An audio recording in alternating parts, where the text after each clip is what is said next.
Bonjour. Bonjour, vous êtes là? Bonjour. Bonjour, الحكيمة.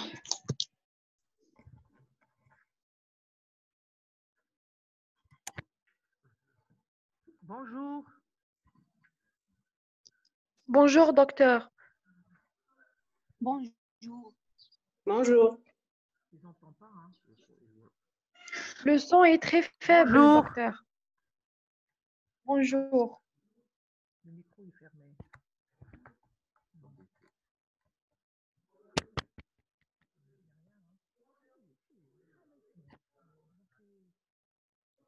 Bonjour.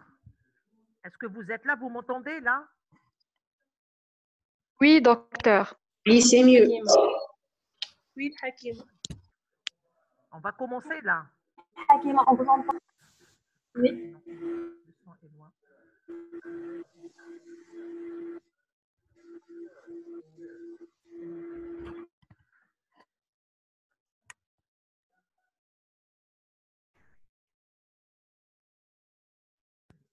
Au maximum.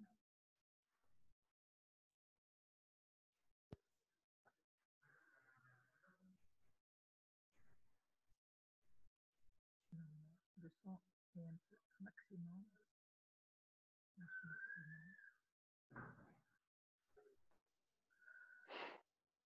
Non, non, non, non.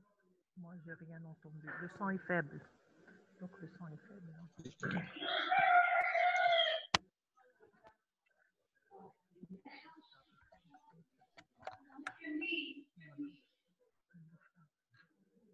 Bonjour.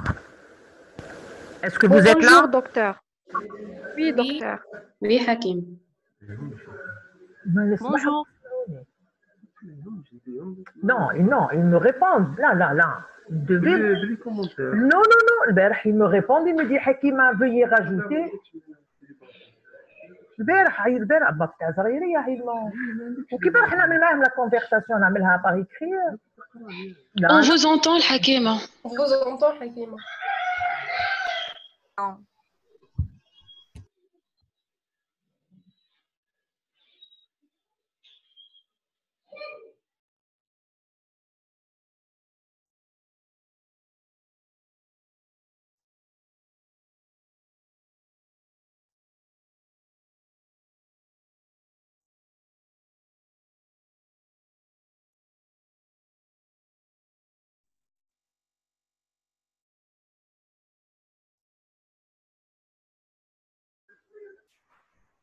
Bonjour. Bonjour, الحكيمة, on vous entend. On vous entend. Voilà. Bonjour. Vous m'entendez là? Oui, on vous entend, الحكيمة.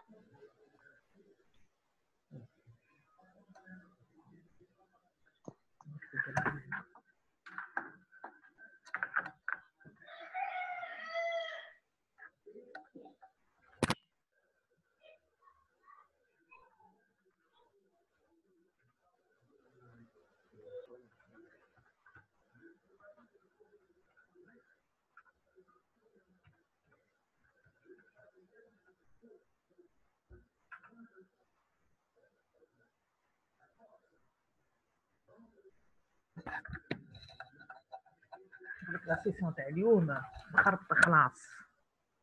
هي اللي دي تاع الصباح اللي voilà. Donc là, on va commencer même si... Oui, d'accord. On est en train de vous entendre. D'accord, ok. Merci beaucoup.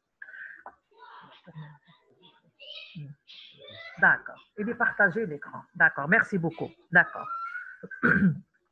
Donc, aujourd'hui, on va parler un peu de la responsabilité professionnelle, médicale, source d'indemnisation.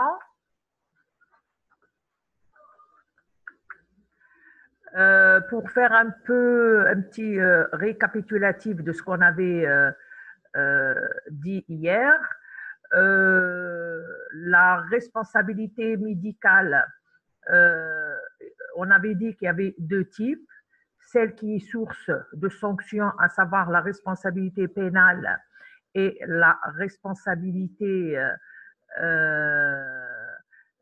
disciplinaire ou ordinale. Et nous avons la deuxième partie, c'est la responsabilité qui est source d'indemnisation. C'est l'ordre de cette intervention d'aujourd'hui. Il faut savoir une chose, que la responsabilité médicale source d'indemnisation, donc on va parler de la responsabilité civile contractuelle, on va parler de la responsabilité civile délictuelle et on va parler un peu de la responsabilité administrative qui est également une source d'indemnisation. Il faut savoir une chose, qu'avec l'évolution des sociétés, de la médecine, et notre société, elle est de plus en plus, il y a ce qu'on appelle la matérialisation de nos sociétés. Actuellement, on parle, la relation médecin-malade, elle est assimilée à une relation client ou consommateur de soins. Donc, le malade est considéré comme un client ou consommateur de soins. Et du coup, la relation entre médecin-malade, elle est considérée, elle est assimilée à un consommateur. Le malade est considéré maintenant comme un consommateur et qui demande des prestations de services, à savoir des prestations de soins. Avec cette évolution, comme je l'ai dit, de la société et de la médecine, là, on n'a plus laissé de place à l'accident médical ou à l'incident médical. Et même un préjudice minime est prétexte à réparation. Donc, même s'il y a un petit préjudice, même minime, le malade se considère comme la victime et il demande indemnisation, réparation.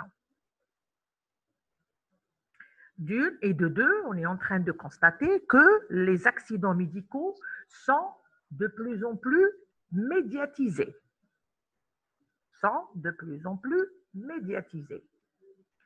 Donc, pour revenir un peu à la définition, si on veut, de la responsabilité civile, c'est une responsabilité où il y a obligation de réparer le dommage, on parle de dommage ou de préjudice qu'on a causé à autrui. Ça, c'est d'une façon générale la responsabilité civile, indépendamment de la responsabilité qui est spécifique médicale, qui est en rapport avec les soins médicaux.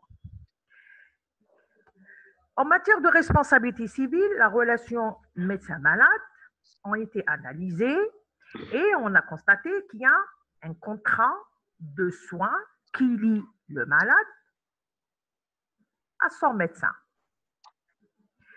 Ce contrat entraîne des obligations réciproques. L'obligation pour le médecin, non pas de guérir son malade, mais de lui donner des soins non quelconques, mais réserve faite de circonstances exceptionnelles. C'est des soins qui sont conformes aux données acquises de la science. Également, le malade s'engage également envers son médecin traitant, exemple à respecter les heures de visite, la prescription, les doses thérapeutiques, etc., etc. Donc, ces deux partenaires, ils ont des obligations réciproques. il faut savoir que la responsabilité professionnelle civile repose sur des principes et des textes de loi. Parmi ces textes-là, il y a des principes qui sont ce qu'on appelle des principes internationaux. Parmi ces principes internationaux, on a cité la Convention pour la protection des droits de l'homme et de la dignité de l'être humain à l'égard des applications de la biologie et de la médecine. Parmi ces principes internationaux, on a cité la Convention d'Oviedo qui précise dans son article 5 que l'intervention dans le domaine de la santé ne peut être effectuée qu'après que la personne concernée ait donné un consentement libre et éclairé. Un consentement libre et éclairé veut dire que le malade, on lui laisse le choix de choisir de se faire soigner, de se faire traiter ou bien de refuser carrément les soins. Auparavant, cette personne doit recevoir préalablement une information adéquate quant au but et à la nature de l'intervention ainsi qu'à ses conséquences et ses risques. La personne concernée peut à tout moment et librement retirer son consentement.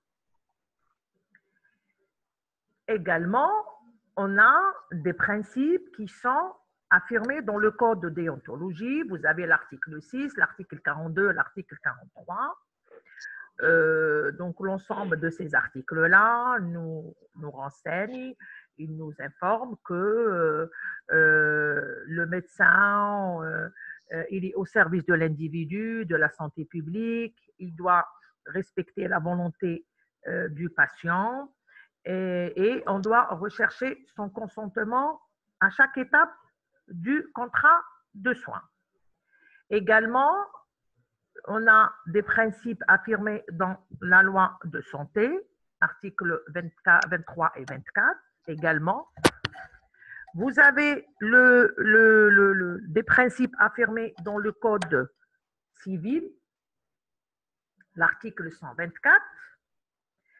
L'article 124 et j'y reviendrai tout à l'heure sur cet article-là pour un peu décortiquer le type de responsabilité civile. Donc, l'article 124 qui dit que tout fait quelconque de l'homme qui cause à autrui un dommage oblige celui par la faute duquel il est arrivé à le réparer.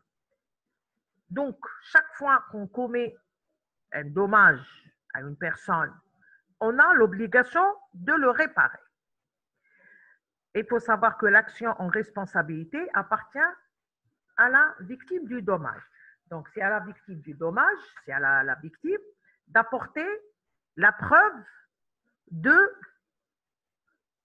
dommage, à savoir qu'il y a une faute médicale, qu'il y a un dommage ou un préjudice et qu'il y ait un lien de causalité entre les deux. D'accord. Une personne peut toutefois s'exonérer de sa responsabilité en démontrant que le dommage provient d'un cas de force majeure ou du fait même de la victime ou d'un tiers. Parfois, il y a un dommage, mais ce dommage n'est pas en rapport avec un acte médical mal exécuté ou une mauvaise prise en charge ou de la négligence.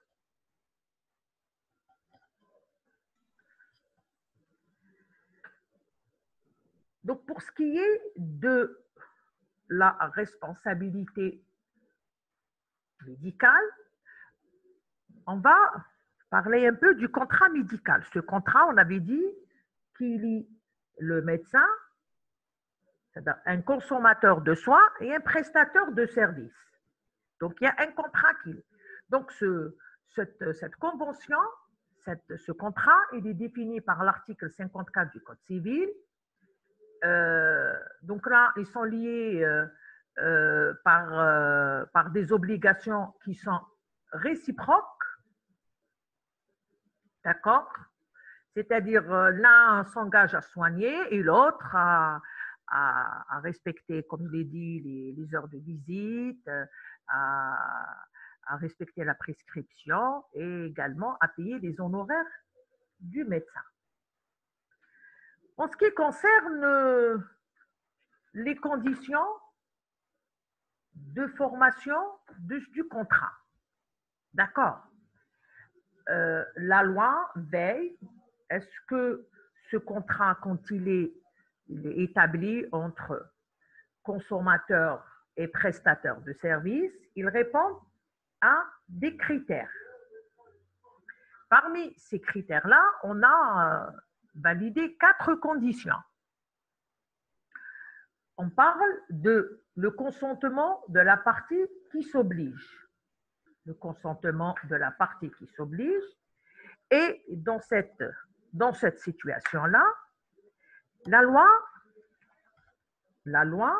protège le malade. Pourquoi? Elle protège le malade parce que là, ils nous disent qu'il faut obtenir le consentement libre et éclairé du patient. D'accord. Pour ce qui est de la capacité de contracter,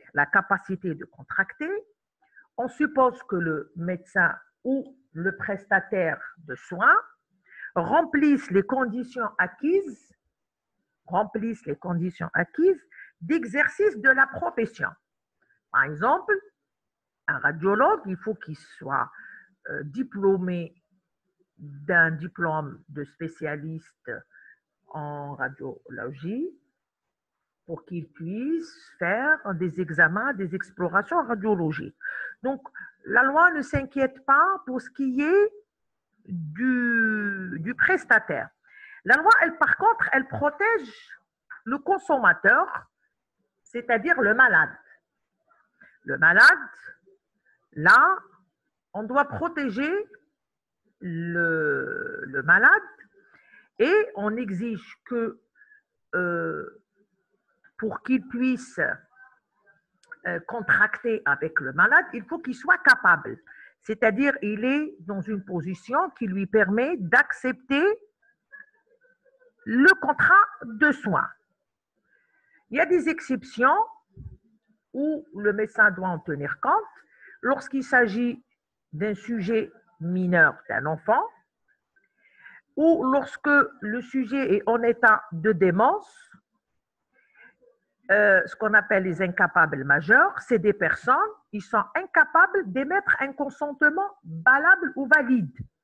Donc, ces personnes-là, ces personnes-là qu'on considère vulnérables, qui sont protégées par la loi. Et d'ailleurs, on verra après comment on va contracter avec ces personnes-là. Troisième point, l'objet du contrat doit être certain. Ça veut dire que l'objet du contrat, la cause du contrat médical doit être légalement licite. C'est-à-dire, qu'est-ce qui pousse le médecin à prendre en charge un malade ou qu'est-ce qui pousse un malade à se demander des prestations de soins? Parce qu'il y a un état pathologique, il y a une maladie, il y a des explorations à faire. D'accord, il faut que l'objet certain qui forme la matière de l'engagement. Quatrième point, la cause licite dans l'obligation. Ça veut dire, moralement, le contrat, il est justifiable, licite et légitime. Alors, ce qui relie le prestataire et le consommateur, l'objet de ce contrat-là, il est moralement justifiable, licite et légitime. Donc ça, ce sont des conditions prévues par le Code civil.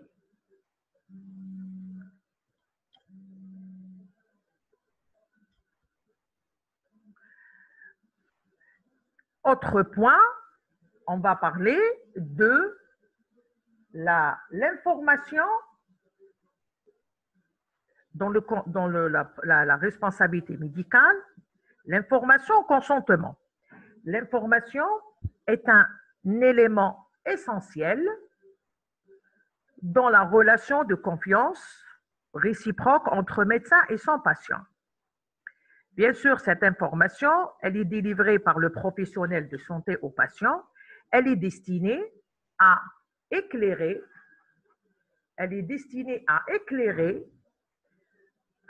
le patient sur son état de santé, lui des explications, et lui permettre, si nécessaire, de prendre en connaissance de cause des décisions concernant sa santé. Je n'ai pas le droit de le priver de certaines informations le concernant, juste pour qu'il puisse s'associer à la démarche diagnostique ou thérapeutique. Non, il a le droit d'être informé. Cette information permet notamment aux patients d'accepter ou de refuser les actes à visée préventive, diagnostique, thérapeutique qui lui sont proposés. Cette information médicale, elle répond à des critères, à des qualités. Comment elle doit être cette information?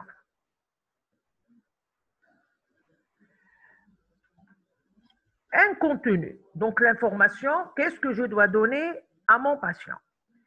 Elle doit porter sur l'état de santé de la personne, son évolution, description et le déroulement et l'organisation des investigations et des soins des actes envisagés, une information écrite sur le tarif des actes et le montant des honoraires. C'est une obligation absolue. C'est-à-dire là, on parle quand on exerce, quand le médecin exerce dans le secteur privé, là, il est de notre devoir moral de donner une information, de donner ce qu'on appelle un devis écrit sur les honoraires, sur les tarifs des actes médicaux ou chirurgicaux et le montant de nos honoraires. Voilà à combien sera évoluée la prise en charge, bien sûr, avec une marge, c'est-à-dire une marge de sécurité en cas de complications, etc. Mais ça normalement, l'information, elle doit comporter ces informations-là. Comment elle est la qualité, comment elle peut être cette information?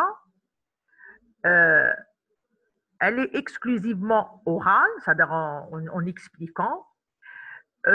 Parfois, on est obligé, dans certains cas, de s'associer à un document écrit, c'est-à-dire on va donner un document. Ce document-là, le patient peut le prendre, consulter un autre professionnel de santé s'il a envie de savoir de quoi il s'agit. On n'a rien à cacher au fait. Cette information, bien sûr, elle doit être synthétique. Il ne faut pas rentrer trop dans le détail, parce que si on rentre trop dans le détail, en utilisant des termes techniques médicaux très spécialisés, donc là, le malade risque de ne rien comprendre.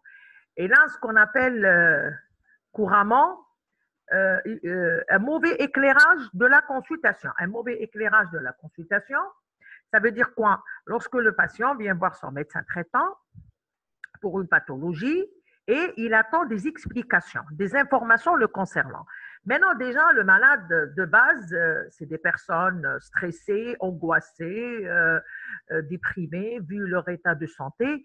Elles ont besoin d'être rassurées. Maintenant, si le médecin utilise des termes techniques, médicaux, compliqués, physiopathes, trop sophistiqués, le patient, il sort de la consultation plus stressé qu'au départ, angoissé, et il rentre chez lui, il n'a rien compris. Si on lui pose la question, l'entourage lui pose la question, qu'est-ce que le docteur vous a dit? T'as dit? Il dit, j'ai rien compris. Je n'ai rien compris. Je ne sais pas. Non.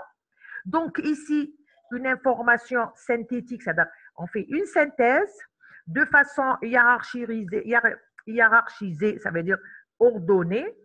Elle est compréhensible par la personne et personnalisée, c'est-à-dire on doit adapter notre façon, notre jargon par rapport à la personnalité du malade. Maintenant, il existe des alternatives possibles. Je propose aux patients un exemple. Par exemple, pour une lithiase biliaire, vésiculaire, je lui dis, voilà, il y a la cellio, il y a la voie chirurgicale, la ventre ouvert. Il y a des alternatives. Parfois, il y a des pathologies, on va dire, on va essayer le traitement médical. Si ça ne marche pas, on passe à la chirurgie, etc. Donc, je laisse le choix aux patients de choisir. Bien sûr, le patient, mais bien, parfois, il ne peut pas décider tout seul, mais on va l'aider, bien sûr, avec parfois des schémas, des documents, etc. Également, il faut présenter les bénéfices attendus des actes ou soins envisagés, puis leurs inconvénients et le risque éventuel. Là, c'est pour ça qu'on dit que le médecin doit donner une information loyale, claire, intelligible et compréhensible pour le patient. Loyal, c'est-à-dire je dois faire preuve de loyauté, je ne dois pas trahir la confiance de mon patient en lui cachant les inconvénients ou les risques éventuels. Donc, voilà les bénéfices, voilà les inconvénients de l'intervention ou de la chirurgie et les risques éventuels. On ne va pas aborder les risques exceptionnels, c'est rare. Donc, on ne va pas les aborder, on ne va pas parler de ça parce que parfois, c'est un cas sur 100 000 patients. Comment on doit donner cette information? L'information, comme on parle tout le temps du secret professionnel, normalement, avec un entretien, elle se déroule au cours d'un entretien individuel. Au cours d'un entretien individuel, c'est-à-dire dans un cadre de dialogue, le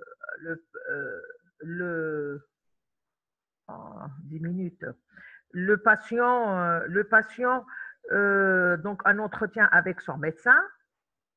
On peut utiliser des documents écrits.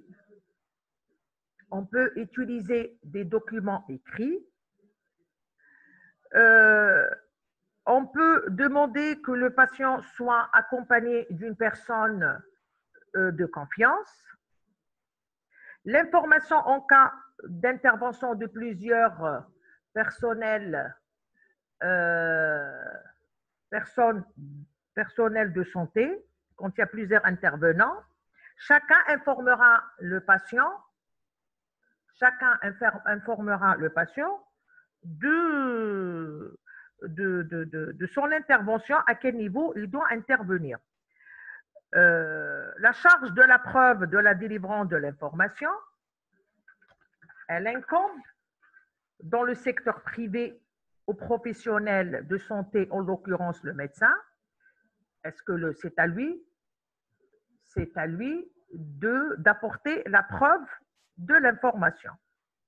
Pour ce qui est du secteur public, c'est l'établissement. La traçabilité de l'information, donc il faut laisser toujours une trace. Il faut toujours laisser une trace de l'information dans le dossier médical. Je vais couper ça. Qu'est-ce que c'est que ça? La traçabilité, donc dans le dossier médical. D'accord. Maintenant, pour ce qui est du consentement, on a dit que le consentement doit être réciproque. D'accord. Celui du praticien de santé, donc il peut refuser sous condition, attention, donc non-assistance à personne en danger. Si je décide de cesser mes soins à un patient, je dois m'assurer que le patient, qu'il est pris en charge par un autre confrère. Celui du patient, donc, il doit être éclairé par une information adéquate. En cas de mise en jeu de la responsabilité civile, la mise en jeu de la responsabilité civile, on va parler de la faute médicale. La faute médicale, elle est définie comme un défaut de soins consciencieux, attentif et conforme aux données acquises de la science. La médecine, le médecin ne s'est pas engagé à guérir son patient, mais seulement à mettre en œuvre tous les moyens pour qu'il recouvre la santé. Quand on parle de notion de faute médicale, la faute médicale se retrouve dans l'accomplissement des actes médicaux et dans les interventions chirurgicales. Quand on parle de faute technique, la faute technique se décompose en plusieurs fautes. Vous avez la faute dans le choix de diagnostic, technique de diagnostic. Est-ce que vous avez utilisé la bonne technique pour arriver au bon diagnostic ou vous n'avez pas exploité les moyens nécessaires? Parce qu'en matière de responsabilité civile, on a une responsabilité de moyens et non de résultats. On ne nous demande pas de guérir le patient, mais néanmoins d'exploiter tous les moyens qui sont mis à notre disposition. Maintenant, lorsqu'on choisit une mauvaise technique de diagnostic et qui peut être à l'origine d'un dommage, là, quand même, on peut parler d'une faute médicale. La faute à l'occasion du diagnostic est aussi sanctionnée. L'erreur de diagnostic, on peut se tromper dans le diagnostic, mais à savoir, certaines spécialités, ils ont une obligation, ce qu'on appelle de résultat. Deuxième faute, c'est la faute dans le choix thérapeutique. Cette faute, elle est qualifiée si la thérapeutique envisagée est injustifiée, si elle ne découle pas du diagnostic et si elle ne respecte pas le principe de raison proportionnée. Le médecin doit s'interdire dans les investigations et les interventions qu'il pratique, comme dans les thérapeutiques qu'il prescrit, de faire courir au patient un risque injustifié. Ça, c'est le code de déontologie. Le code de déontologie qui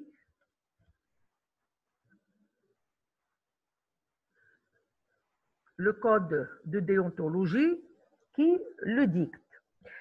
La faute résultant d'un défaut d'information. L'information est un élément essentiel dans la relation de confiance.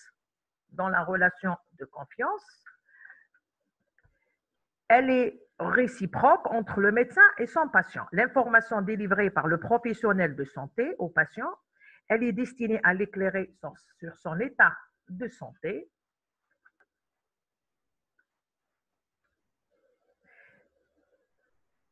Et lui permettre, si nécessaire, de prendre en connaissance de cause des décisions le concernant. Il faut associer le malade à la décision médicale.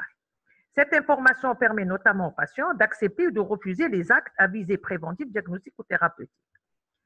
Maintenant, pour ce qui est du dommage ou du préjudice. Donc, quand on parle en matière de responsabilité civile de dommage ou de préjudice, donc le préjudice, ça peut être une atteinte à l'intégrité physique ou psychique. Ça peut être, on peut parler d'une perte, notion de perte de chance de survie ou de guérison. Et il peut s'agir, en cas de défaut d'information, d'une perte de chance d'avoir échappé à un risque qui s'est finalement réalisé. Il faut savoir que le dommage doit être actuel et certain. Il peut être futur dès qu'il est certain. Exemple, un problème, là, on va citer l'exemple du dommage, il peut être futur. Lorsque on prend l'exemple de je prends l'exemple. Qu'est-ce qui se passe ici? Je prends l'exemple lorsqu'on utilise des forceps pour l'extraction d'un enfant. Cet enfant, dans 10 ans, dans 9 ans, il peut développer un préjudice psychologique, un retard psychologique, psychomoteur, qui est en rapport avec une mauvaise manipulation de forceps. Donc, le médecin peut se voir ester en justice des années après parce que le dommage, il peut être futur. Pour ce qui est du lien de causalité, le lien de causalité doit être établi et certain. Lorsqu'on va appeler les critères d'imputabilité, il faut que l'imputabilité soit, il y a des critères qu'il faut remplir pour parler des liens de causalité entre le dommage et la faute. La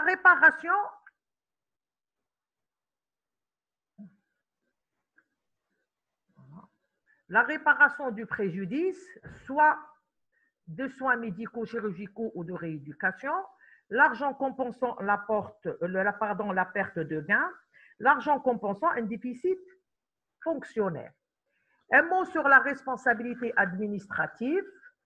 Elle peut être engagée de différentes manières pour une faute simple commise par le personnel médical, pour une faute lourde dite faute médicale ou pour faute dans l'organisation ou le fonctionnement du service.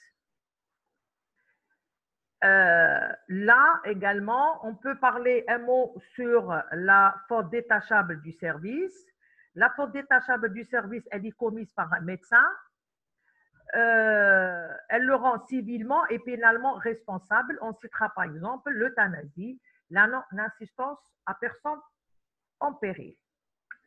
Pour ce qui est de la responsabilité sans faute, dans certains cas, la responsabilité de l'hôpital pourrait être engagée même en l'absence de faute. 4 conditions doivent être remplies. Il faut savoir un dommage d'une extrême gravité, une réalisation d'un risque exceptionnel mais connu, un risque sans rapport avec les prédispositions du patient ou l'évolution prévisible de sa maladie.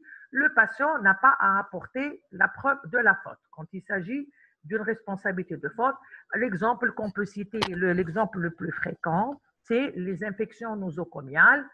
Là,